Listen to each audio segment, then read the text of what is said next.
Chapter 15. Then said the Lord unto me, Though Moses and Samuel stood before me, yet my mind could not be toward this people. Cast them out of my sight, and let them go forth. And it shall come to pass, if they say unto thee, Whither shall we go forth? Then thou shalt tell them, Thus saith the Lord, Such as are for death, to death, and such as are for the sword, to the sword, and such as are for the famine, to the famine, and such as are for the captivity, to the captivity. And I will appoint over them 4 kinds, saith the Lord, the sword to slay, and the dogs to tear, and the fowls of the heaven, and the beasts of the earth to devour and destroy. And I will cause them to be removed into all kingdoms of the earth, because of Manasseh the son of Hezekiah, king of Judah, for that which he did in Jerusalem. For who shall have pity upon thee, O Jerusalem, or who shall bemoan thee, or who shall go aside to ask how thou doest?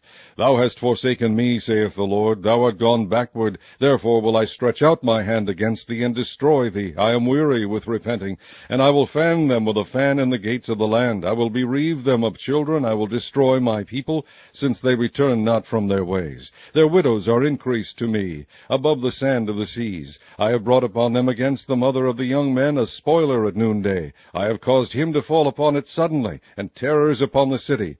She that hath borne 7 languisheth. She hath given up the ghost. Her son is gone down while it was yet day. She hath been ashamed and confounded, and the residue of them will I deliver to the sword before their enemies, saith the Lord.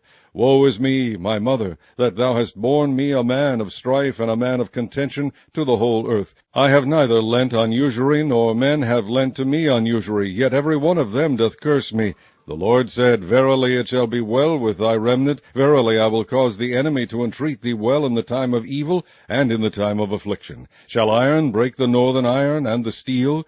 Thy substance and thy treasures will I give to the spoil without price, and that for all thy sin, even in all thy borders. And I will make thee to pass with thine enemies into a land which thou knowest not. For a fire is kindled in mine anger, which shall burn upon you. O Lord, thou knowest, remember me, and visit me, and revenge me of my persecutors. Take me not away in thy long suffering. Know that for thy sake I have suffered rebuke.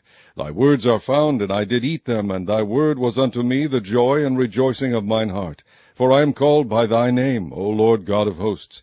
I sat not in the assembly of the mockers, nor rejoiced. I sat alone because of thy hand, for thou hast filled me with indignation. Why is my pain perpetual, and my wound incurable, which refuseth to be healed?